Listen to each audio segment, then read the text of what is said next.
Hello students, welcome to magnet brains. मैं Rupali Verma. Magnet brains आपको 100% free education देता रहा है और अब आपके लिए लेकर आ रहा है बुक्स और ई बुक्स।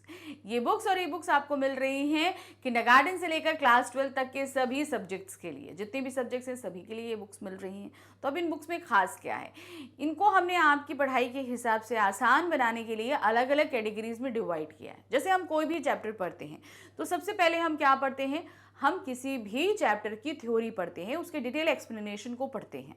तो हमारे पास एक बुक है जिसमें कि हम सभी चैप्टर के डिटेल एक्सप्लेनेशन को पढ़ेंगे, सारी चैप्टर रहेंगे। फिर उसके बाद हम क्या करते हैं, हम करते हैं एनसीईआरटी सॉल्यूशन। तो एक बुक हमारे पास क्या रहेगी, एनसीईआरटी सॉल्यूशन बुक। फिर हम करते हैं कंप्लीट चैप्टर रिवीजन। तो एक बुक रहेगी जिसमें हमारा पूरा कंप्लीट चैप्टर रिवीजन है। इस तरह अलग अलग कैटेगरी की बुक हमने आपके लिए रेडी करी है। इनको आप बहुत ही आसान तरीके से प्राप्त कर सकते हैं। कैसे, नीचे डिस्क्रिप्शन बॉक्स में एक लिंक दिया है, उस लिंक को आप ओपन करेंगे तो उसमें से एक फॉर्म निकल आएगा। तो उस फॉर्म को फिल करिए, सबमिट करिए। जब आप सबमिट कर देंगे तो हमारा एक टीम मेंबर जल्द ही आपसे कांटेक्ट करेगा इस बुक के लिए। तो इतने आसान तरीके से आप बुक को प्राप्त करिए और अपनी पढ़ाई को और ज़्यादा आसान बनाइए। तो ये तो हो गई बहुत ही इंपॉर्टेंट सूचना आपके लिए, आपकी पढ़ाई के लिए। अब आ जाते हैं आज के वीडियो पे। आज का वीडियो है हमारी क्लास 5th के प्यारे प्यारे बच्चों के लिए। उनकी हिंदी की बुक है रिमझिम, उसका हम वर्कशीट करा रहे हैं। आज लेकर आए हैं चैप्टर नंबर 5, जहां चाह वहां राह। तो इस चैप्टर में हमने क्या पढ़ा था, क्या था, ईला सचानी के बारे में, कि किस तरीके से उसके दोनों हाथ वर्क नहीं करते थे, लेकिन तब भी उसने हिम्मत नहीं हारी। उसने अपने सभी कार्यों को अपने पैरों से करना शुरू किया। यहाँ तक कि उसने पढ़ाई भी करी। कढ़ाई जो करना, यानी कि जो एम्ब्रॉयडरी करना होता है, उसने बहुत ही अच्छी तरीके से सीखा और इस क्षेत्र में उसने अपना नाम कराया। तो ये देखिए, ये है ईला सचानी जी, ये जिनके बारे में हमने इस पार्ट में पढ़ा था। तो पढ़ तो चुके हैं पूरा चैप्टर, अब फटाफट इसकी वर्कशीट भी कर लेते हैं। तो बहुत ही आसान रहेगा। जब चैप्टर समझ में आता है तो आंसर्स करने में हमें बिल्कुल भी मुश्किल नहीं आती है। तो सबसे पहले हमारे पास आ रहे हैं हमारे एमसीक्यूज, यानी कि वस्तुनिष्ठ प्रश्न। यानी कि एक क्वेश्चन रहेगा, 4 ऑप्शंस रहेंगे, उसमें सही को हमें टिक करना है। क्या है, प्रश्नों के सही विकल्प पर सही का निशान लगाइए। क्या है पहला प्रश्न, ईला की हिम्मत की अनूठी मिसाल क्या है। किस चीज को हम देख सकते हैं अनूठी मिसाल, उसके रेशमी वस्त्र, तरकारी काटना, मधुर संगीत या कढ़ाई के नमूने। तो ये क्या है, उसका जो है वो है कढ़ाई के नमूने, यानी कि उसकी जो एम्ब्रॉयडरी करती थी उसके जो नमूने रहते थे वो बहुत ही लाजवाब रहते थे। फिर है, बचपन में ईला किस काम में बच्चों का साथ देती थी। किस चीज में देती थी, पतंग उड़ाने में, झूला झूलने में, गाना गाने में, या इनमें से कोई नहीं। तो वो काम होता था गाना गाने का, क्योंकि भाई वो ना झूला झूल पाती थी ना ही पतंग उड़ा पाती थी। नेक्स्ट है, ईला ने कौन सी कक्षा तक पढ़ाई करी। तो कौन सी कक्षा थी, उसने 10वीं तक की पढ़ाई करी, मगर 10वीं की वो परीक्षा पास नहीं कर पाई थी। तो हमने कहा कहाँ तक करी थी, उसने 10वीं तक की जो है पढ़ाई करी थी। ईला ने कशीदाकारी किनसे सीखी थी। अब ये कशीदाकारी मतलब जो एम्ब्रॉयडरी करना है वो किससे सीखी थी, दादी और माँ से, नानी और मामी से, दीदी से, या शिक्षिका से। तो उसने सीखी थी अपनी दादी और माँ से। नेक्स्ट है, मखमली धोती का रंग कैसा था। जिस धोती पे वो कशीदाकारी कर रही थी चैप्टर के स्टार्टिंग में, कौन से रंग की थी वो, सफेद, बादामी, हरा या पीला। तो वो धोती थी बादामी रंग की। नेक्स्ट है, ईला गुजरात के किस जिले में रहती थी, काठियावाड़, अमरेली, सूरत या राजकोट। तो वो कहां पर रहती थी, वो थी सूरत में। नेक्स्ट है, कशीदाकारी किस धागे से की जाती है, सूती धागा, ऊनी धागा, कच्चे रेशम के धागे या प्लास्टिक के धागे से। तो कशीदाकारी की जाती है कच्चे रेशम के धागे से। चिकनकारी क्या है। अब चिकनकारी का नाम आया, चिकनकारी क्या चीज होती है, कढ़ाई का प्रकार, मुर्गी पालना, चिकना करना या चिकन खाना। तो चिकनकारी का जो मतलब होता है वो है जो एम्ब्रॉयडरी है उसका एक नाम है। कई तरह की एम्ब्रॉयडरी होती है ना, बहुत सारे नाम होते हैं, तो उसी में चिकनकारी भी एक नाम है। इसको हम बोलते हैं कढ़ाई का प्रकार। अब हमारे पास आ गए ट्रू एंड फॉल्स, यानी कि सत्य असत्य। जो सही है उसमें सत्य और जो गलत है उसमें हम असत्य लगाएंगे। तो क्या है, ईला का बचपन राजकोट में बीता, ये सही है या गलत। तो या ये क्या चीज है, ये है एकदम सही। राजकोट में, अमरेली में राजकोट गांव में बीता था। फिर है, ईला पेंगे लेने में बच्चों का साथ नहीं दे पाती थी। ये सही है कि नहीं? ये भी एकदम सत्य है, वो पेंगे लेने में साथ नहीं दे पाती थी। बच्चे ईला के साथ खेलना नहीं चाहते थे। ये गलत है, बच्चे ईला के साथ खेलना चाहते थे। तो ये स्टेटमेंट क्या हुआ? असत्य हुआ। नेक्स्ट है, 10वीं की परीक्षा में ईला के स्थान पर कोई और लिख सकता था। वो अपनी परीक्षा उत्तीर्ण नहीं कर पाई क्योंकि वो बहुत पैर से लिखती थी, तो इतना स्पीड में नहीं लिख सकती थी, जिसका से वो पेपर छूट गया था। तो क्या 10वीं में उसकी जगह पे कोई लिख सकता था? ये बिल्कुल सही है, मगर ये बात ईला को पता नहीं थी, तो ये सत्य है। ईला अपने पैरों से सारा काम करना सीख गई। बिल्कुल सही है, उसने सारा काम जो है वो पैरों से करना सीख लिया था। अब हमारे पास आया, नीचे दिए गए शब्दों में से शब्दों का प्रयोग करके रिक्त स्थान भरिए। तो हमारे पास कुछ यहाँ हेल्पिंग वर्ड्स दिए हैं जिनको यूज करते हुए हमें नीचे के फिलअप्स फिल करने हैं, यानी कि इन रिक्त स्थानों को इन शब्दों की मदद से पूर्ण करना है। तो क्या है, ईला ने मखमल के पल्लू पर डैश टांके लगाए। तो कैसे टांके लगाए थे उसने? भरवा टांके लगाए थे। ईला का ननिहाल डैश जिले के राजकोट गांव में था। कौन से जिले में? अमरेली जिले के राजकोट गांव में था। ईला ने अपने पैरों से डैश पर लिखना सीख लिया। किस पे? वो है तख्ती पे लिखना सीख लिया था। नेक्स्ट है, ईला के विश्वास और धैर्य ने डैश को भी झुठला दिया। किसको झुठलाया? कुदरत को झुठलाया, जो नेचर था उसको। भाई हम लोग क्या है, नेचुरली किससे अपने सारे काम करते हैं? हाथ से करते हैं, लेकिन उसने अपनी हिम्मत से क्या किया? पैरों से सारे काम करना सिखा दिया। ईला ने अपने हाथों की इस जिद को एक नया एक डैश माना। क्या माना? एक चुनौती माना। अपनी इस जिद को कि भाई हाथ नहीं है तो हम पैरों से काम करेंगे, इस बात को उसने चुनौती मानकर पूर्ण किया। दोनों अंगूठों के बीच सुई थामकर कच्चा डैश पिरोना कोई आसान काम नहीं है। तो क्या था? कच्चा रेशम पिरोना, क्योंकि कढ़ाई के लिए क्या कच्चे रेशम का काम होता है ना। तो दोनों पैर के अंगूठे में सुई, दोनों पैर सुई को पैरों के अंगूठे में सुई बनाती थी और फिर उसमें जो है मुंह से धागा डालती थी। तो कोई आसान काम नहीं था ये। आंखों में डैश, होठों पर मुस्कान और अनूठा विश्वास लिए वह रुपहली बूटियां उकेरते थकती नहीं थी। तो क्या था? आंखों में चमक, होठों पर मुस्कान और अनूठा विश्वास लिए रुपहली बूटियां उकेरते वह थकती नहीं थी। अब हमारे पास आया है गद्यांश। जो हमारा पूरा चैप्टर था ना, उसी में से एक पैराग्राफ यहाँ रखा है, इसको पढ़ना है और इस पर आधारित प्रश्न पूछे गए हैं, वो हमें करने हैं। क्या है? गद्यांश को पढ़कर पूछे गए प्रश्नों के उत्तर लिखने हैं। क्या है? एक समय ऐसा भी आया, अब उसके द्वारा काढ़े गए परिधानों की प्रदर्शनी लगी। इन परिधानों में काठियावाड़ के साथ साथ लखनऊ और बंगाल भी झलक रहा था। ईला ने काठियावाड़ी टाकों के साथ साथ और कई टाके भी इस्तेमाल किए थे। पत्तियों को चिकनकारी से सजाया था, डंडियों को कांथा से उभारा था, पशु पक्षियों की ज्यामितीय आकृति को कसूती और जंजीर से उठा रखा था। तो किस तरीके से उसने एक एम्ब्रॉयडरी के, उसमें कई सारे एम्ब्रॉयडरी के प्रकार मिलाए थे, चिकनकारी, कांथा, सभी कुछ मिलाया था। अब इस पर प्रश्न है, ईला के परिधानों में काठियावाड़ के साथ साथ किस जगह की झलक थी? वो थी लखनऊ और बंगाल की झलक। तो क्या था? ईला के परिधानों में काठियावाड़ के साथ साथ लखनऊ और बंगाल की झलक थी। नेक्स्ट है, ईला ने पत्तियों को कैसे सजाया था? पत्तियों को चिकनकारी से सजाया था। ईला ने पत्तियों को चिकनकारी से सजाया था। ईला के परिधानों में डंडियों को किससे उभारा गया था? किससे उभारा था उसने? कांथा से उभारा था। ईला ने परिधानों में डंडियों को कांथा से उभारा था। ईला ने कसूती और जंजीरी से क्या आकृति बनाई थी? वो थी आपकी पशु पक्षियों की ज्यामितीय अधिकारी। तो क्या था? कसूती और जंजीरी से पशु पक्षियों की ज्यामितीय आकृति, ज्यामितीय मतलब ज्योमेट्रिकल फिगर्स को उभारा था। अब आते हैं हमारे पास अति लघु उत्तरीय प्रश्न, यानी कि वेरी शॉर्ट आंसर, जिन्हें हमें सिर्फ एक लाइन में लिखना है। ज्यादा लंबा हम नहीं करेंगे, सिर्फ वन लाइन आंसर्स देंगे। क्या है? बच्चों के साथ कभी कभार ईला किस खेल में शामिल हो जाती थी? कौन सा खेल था? वो था आपका पकड़म पकड़ाई में।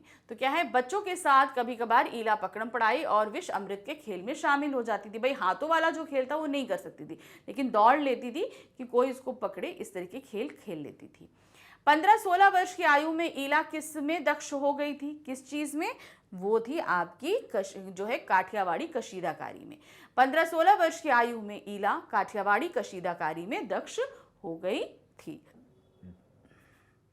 यह लेख किसके बारे में है? किसके बारे में हम पढ़ रहे हैं? ये लेख हम पढ़ रहे हैं ईला सचानी के बारे में। यह लेख ईला सचानी के बारे में है। ईला का बचपन कहाँ बीता? ईला का बचपन अपने ननिहाल में अमरेली जिले के राजकोट गांव में अपने नाना के यहाँ बीता था। ईला रस्सी क्यों नहीं पकड़ पाती थी? वही रस्सी थी, वो क्यों नहीं पकड़ पाती थी? क्योंकि उसके हाथों में जान नहीं थी, इसलिए नहीं पकड़ पाती थी। तो क्या है, ईला रस्सी इसलिए नहीं पकड़ पाती थी क्योंकि उसके हाथों में जान नहीं थी, सेंसेस नहीं थे, उसके हाथ उसके कंट्रोल में नहीं थे, वो उससे कुछ भी नहीं कर पाती थी। अब आते हैं लघु उत्तरीय, यानी कि हमारे अब थोड़े से बड़े आंसर होंगे, 2 लाइन्स के जाएंगे। क्या है, बच्चों के साथ खेलते समय ईला धप्पा क्यों नहीं कर पाती थी? अब धप्पा क्या होता है? हाथ से पीठ पे मारना होता है, लेकिन अब जब उसके हाथ नहीं काम कर रहे तो वो धप्पा कैसे देगी? तो सही इसका क्या लिखेंगे? बच्चों के साथ खेलते समय ईला धप्पा इसलिए नहीं कर पाती थी क्योंकि उसके हाथों में जान नहीं थी। ईला को किस बात का दुख था? कौन सा? कि अगर काश उसको पता होता कि वो 10वीं का एग्जाम पास कर सकती है, मतलब किसी और को बैठा के लिखवा सकती है, इस बात का उसको बहुत ज़्यादा दुख था।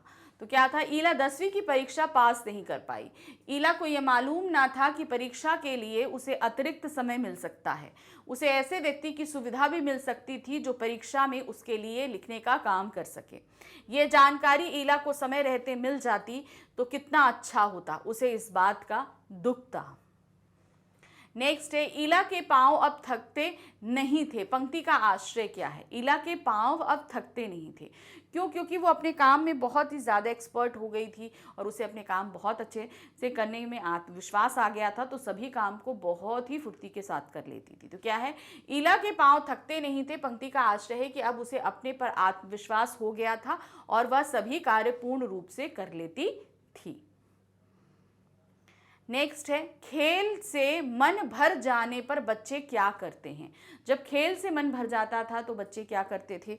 वो क्या करते थे? वो डालियां पकड़कर झूलते थे और एक गाना गाते थे। खेल से मन भर जाने पर बच्चे पेड़ की डालियों पर झूला डालकर ऊंची ऊंची पेंगे लेते और ऊंचे स्वर में एक साथ गाते, कच्चे नीम की निम्बौरी सावन जल्दी आईरा रे। नेक्स्ट है, ईला की कशीदाकारी में क्या खास बात थी? वो क्या करती थी? जो परंपरागत जो कशीदाकारी होती है, यानी काठियावाड़ी जो कशीदाकारी होती है, उसमें नवीनता लाती थी, मतलब नए नए इनोवेशन करती रहती थी, जिसके कारण वो बहुत फेमस हुई थी। ईला की कशीदाकारी में एक खास बात थी कि वह पारंपरिक डिजाइनों में नवीनता ले आती थी, मतलब कुछ इनोवेशन कर देती थी। अब हमारे पास जो आ रहा है नेक्स्ट, निम्नलिखित वाक्यों को क्रमानुसार लगाना है। अब हमारे पास यहाँ पर 5 वाक्य दिए हैं, इन्हें हमें अब क्या करना है? जो कहानी में जो चीज सबसे पहले घटित हुई है उसके हिसाब से लिखना है। तो पहले वाक्य पढ़ते हैं, चलिए देखिए क्या है। ईला के द्वारा काढ़े गए परिधानों की प्रदर्शनी लगी। फिर है, उसने पैरों से सब काम करने सीखे। फिर है, उसका बचपन नाना के यहाँ बीता। फिर उसके बाद है, वह 10वीं की परीक्षा पास नहीं कर पाई। फिर है, वह गाने में बच्चों का साथ देती थी। तो अगर इसको हम सब एक साथ लगाएं तो सबसे पहला हमारे पास आता है नंबर 5 का, ठीक है। फिर उसके बाद आ रहा है, उसका बचपन नाना के यहाँ बीता था। हम किसके अकॉर्डिंग बात कर रहे हैं, ध्यान रखिएगा, ये बात हो रही है आपके चैप्टर के अकॉर्डिंग। तो चैप्टर के अकॉर्डिंग, अच्छा ये सबसे पहले आएगा आपका, उसका बचपन नाना के यहाँ बीता। तो ये हमारा सबसे पहले आया क्या? उसका बचपन नाना के यहाँ बीता, वह गाने में बच्चों का साथ देती थी। फिर उसके बाद उसने पैरों से सब काम सीखे। फिर वह 10वीं परीक्षा पास नहीं कर पाई और उसके बाद ईला के द्वारा काढ़े गए परिधानों की प्रदर्शनी लगी। तो ये सही स्टेटमेंट था। तो मतलब हम यहाँ पर देखेंगे 3, 5, फिर 2, 4 एंड 1, ये सीक्वेंस रहेगा। तो चलिए देखिए क्या है। उसका बचपन नाना के यहाँ बीता, ये हमारा पहला स्टेटमेंट था। वह गाने में बच्चों का साथ देती थी, ये दूसरा था सही से। उसने पैरों से सब काम सीखे, ये तीसरा था। वह 10वीं की परीक्षा पास नहीं कर पाई, ये चौथा था। फिर है ईला के द्वारा काढ़े गए परिधानों की प्रदर्शनी लगती थी, ये हमारा पांचवा स्टेटमेंट था। तो कहानी के अकॉर्डिंग हमने इसे सीक्वेंस में लगा लिया। नेक्स्ट आते हैं, अब हमारी भाषा आधारित प्रश्न आ रहे हैं, जो हमारे क्या है, हमने जैसे हम हिंदी भाषा पढ़ते हैं तो अर्थात व्याकरण आधारित थोड़े से प्रश्न आएंगे। क्या है, नीचे दिए गए शब्दों में रा से रेफ और रा से प्रदेन का प्रयोग किया गया है, उनका प्रयोग कर वाक्यों को शुद्ध करके लीजिए। अब यहाँ पर रेफ और पदेन समझिए क्या होता है। यहाँ से रा से जो होता है क्या है आपका रेफ। रेफ का मतलब होता है जब रा हमारा आधा होता है तो किसी भी शब्द के ऊपर लगता है, ये ऐसे करके लगता है, तो ये क्या कहलाता है, रेफ। और पदेन का मतलब होता है नीचे। अब रा हमारा एक होता है, ये रा पूरा होता है, तो ये इसको हम क्या बोलते हैं, पदेन। पदेन कहाँ लगता है, कोई भी शब्द होगा उसमें इधर नीचे की तरफ लगेगा। ठीक है, अब ये रेफ और पदेन कैसे लगता है, देखिए अब यहां पर मैं आपको बता रही हूं। जैसे हम यहां बोल रहे हैं फुर्ती, तो यहां पर फुर्ती आ रहा है, तो यहां पर लगा फुर, यहां पे आधा रा है। फिर क्या है, 15, तो यहां दा जो है वो आधा है, उसके बाद रा निकल रहा है। कैसे निकल रहा है, अब देखो, जैसे हम द्रा बोल रहे हैं, क्या होगा, पन, फिर ये आधा दा है, फिर रा है, फिर हा है। तो जब इस तरीके से होता है, यानी कि रा से पहले कोई शब्द आधा है, तो उस जगह हम कैसे लिखते हैं, जैसे यहां पे आएगा पन दा, फिर रा हम यहां लगा देंगे और ये हो जाएगा हा। ठीक है, तो ये हमारा क्या करता है, 15, मतलब रा से पहले कोई भी शब्द अगर अधूरा है तो वो रा हमेशा कहां आ जाएगा, पदेन में आ जाएगा।